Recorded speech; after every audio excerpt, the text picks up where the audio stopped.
তো ওনার হিমোপটাইসিস শনিবার থেকে, ওনার তো শনিবার থেকে রক্ত যাচ্ছে তাই না? হ্যাঁ, আর কখনোই যায় নাই। এখন সুমাইয়া, এই শুধুমাত্র শনিবার থেকে একটা প্যাথোলজি শুরু হওয়া কি সম্ভব এই এক্সরের প্রেক্ষিতে? এটা আসলে একটা ক্রনিক প্রসেস কিন্তু মনে হচ্ছে। এই যে দেখো এখানে একটা কেভিটি আছে, কেভিটি লাং অ্যাবসেস একুট কেভিটি হতে পারে, কিন্তু ওনার প্রেজেন্টেশন কিন্তু হাই ফিভার বা পুরুলেন্ট স্পুটাম, প্রোডাক্টিভ স্পুটাম সেরকম না, হিমোপটাইসিস, হ্যাঁ, পেসেস অফ ব্লাড থ্রু স্পুটাম। এখানে কিন্তু আমরা এটাকে যদি একটা বল চিন্তা করি, ফাঙ্গাল বল, তাহলে এটা এয়ার কিসেন সাইন একটা ব্যতিক্রমী হতে পারে, কিন্তু আমরা একটা কেভিটি বলবো, কিন্তু এক মনে রাখবা যে কোনো কেভিটি যার নাকি একটা বল লাইক এপিয়ারেন্স আছে, তুমি হয়তো সিটি স্ক্যানে এটা অ্যাসপারগিলোমা হিসাবেও আবিষ্কার করতে পারো।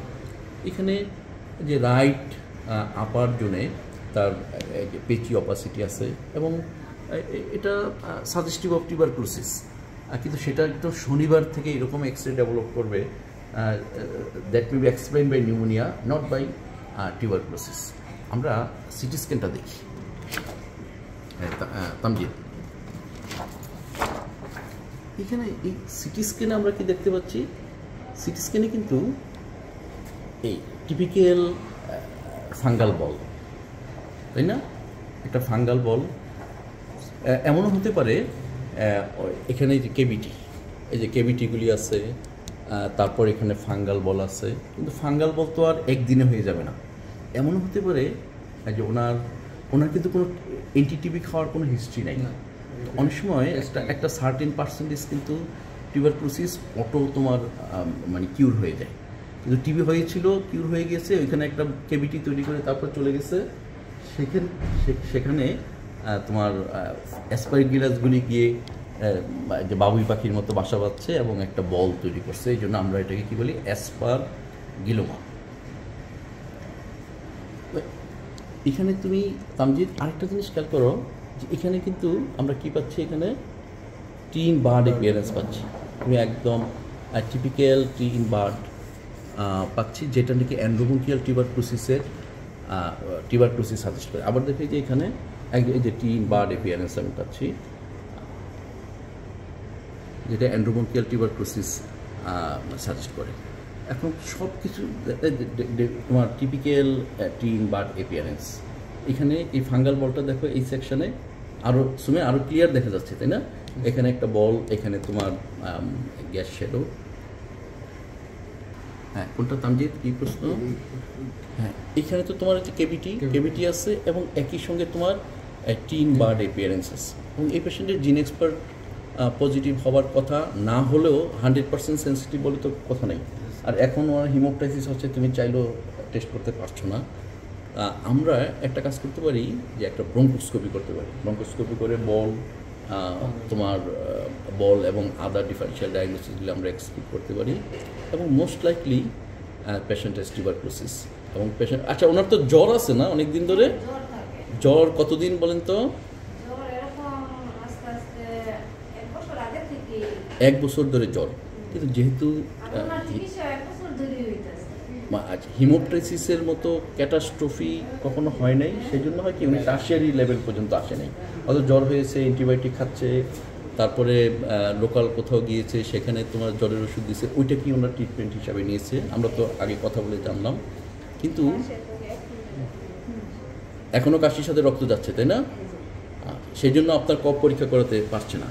এখানে তামজিদ, তুমি যেটা বললা যে এই যে এটা মানে এটা ডেস্ট্রয়েড লাং, সেই ডেস্ট্রয়েড লাং একটা ডেস্ট্রয়েড এরিয়া অফ লাং, আর সেটা বুলার জন্য হতে পারে এবং সেখানেও তোমার বল হতে পারে। কিন্তু আমি এটা শুধুমাত্র বুলা বলবো না এই জন্য, এবং শুধুমাত্র একটা বুলাতে গিয়ে অ্যাসপারগিলাস কেভিটি হয়েছে বলবো না এই জন্য, তা ওনার সারাউন্ডিং ফিচার কিন্তু টিউবারকুলোসিসের পক্ষে, সারাউন্ডিং ফিচার টিউবারকুলোসিসের পক্ষে। যদি শুধু এইটা হতো, আমার অনেকগুলি ডিফারেন্সিয়াল ডায়াগনোসিস আসতো, যে এটা ব্রঙ্কিটিসিসের কোনো ওরলিশন, এটা সার্কোডোসিসের কোনো লিশন। আমরা ধরে নিই যে পেশেন্টের অন্য কোনো কিছু জানি না, এটা ধরো রিমোটেড নোডিউল, এটা তোমার প্রি এক্সিস্টিং মানে আগে কখনো লাং অ্যাবসেস হয়েছিল সেটা, অথবা সেটা পালমোনারি এম্বোলিজম হয়েছিল কখনো, অথবা টিউবারকুলার কেভিটি। মানে এখানে আমার যে কোনো কেভিটি, যে কোনো কেভিটাইলেশনের ডিডি আসলে সেখানেই ফাঙ্গাল বল তৈরি হতে পারে, যে সেখানে গিয়ে অ্যাসপারগিলার হাইফি মানে ফাঙ্গাল হাইফিগুলি সেখানে গিয়ে তোমার জমা হয়। কিন্তু আমি যে আমার এই পেশেন্টের যে কনটেক্সট মানে সিটি স্ক্যানের সারাউন্ডিং টিন বার্ড এপিয়ারেন্স আমি পাচ্ছি, বাইল্যাটারাল লিশন পাচ্ছি, এক্ষেত্রে কিন্তু আমাকে টিউবারকুলোসিসটাই মাথায় রাখতে হবে। আর এখন প্রশ্ন উঠবে যে এই যে হিমোপ্টাইসিস তার ট্রিটমেন্টের জন্য আমি কি এখন সার্জারি করবো কিনা। পেশেন্টের জেনারেল কন্ডিশন এবং ওভারঅল কন্ডিশন কিন্তু তোমাকে আপনি কনসিডার করতে হবে, এবং পেশেন্টের এই যে মানে বাইল্যাটারাল অপাসিটি এবং কোনো মানে এরিয়া তেমন একটা স্পেয়ার করে নেই, যেমন এই এরিয়াটা ছাড়া, সেই ক্ষেত্রে কিন্তু পেশেন্টকে সার্জারির জন্য ফিট বলাটা খুব কঠিন হবে। তারপর ওভারঅল জেনারেল কন্ডিশন আমরা যেটা দেখলাম যে হুইল চেয়ারে করে এসেছেন, সেক্ষেত্রে আসলে পেশেন্টের সার্জারি করা যাবে না। তো থোরাসিক সার্জারিও বলেছে যে patient is not fit for surgery, তাহলে আমাদেরকে আসলে কনজারভেটিভ ম্যানেজমেন্টই দিতে হবে। তা আমরা একটা ট্রায়াল, এই যে আমরা যে ট্রায়াল এনটিটিভির কথা, এই ক্ষেত্রে হলো যে তোমার যে এক্সপার্টাইজ সেটা ইউটিলাইজ করতে হবে। যেমন পেশেন্টের টিন বার্ড এপিয়ারেন্স আছে, পেশেন্টের 1 বছর ধরে জ্বর আছে, ওকে আমি হয়তো স্পুটামে পাইনি বা আমি স্পুটাম করতে পারছি না, তুমি কিন্তু এই ক্ষেত্রে এনটিটিভি দিতে পারবো। কিন্তু ওই যেখানে কিছু এনজিও যেভাবে যায় আর একসাথে যে কোনো অপাসিটি থাকলেই এনটিটিভি দিয়ে দিচ্ছে, দ্যাট ইজ ক্রাইম।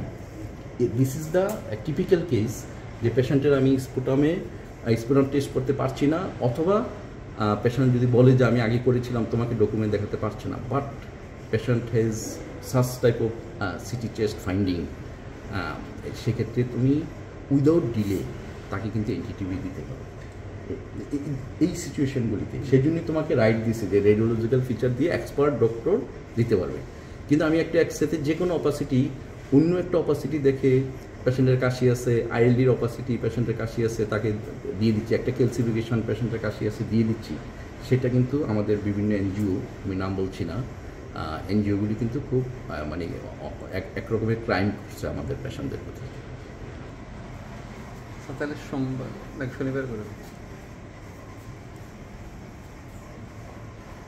হ্যাঁ, কী বললো তামজিদ? হ্যাঁ, আমরা ব্রঙ্কোস্কোপি করে বল ফর জিন এক্সপার্ট করবো, আর এর মধ্যে আমরা এনটিটিভিটা শুরু করে দেবো।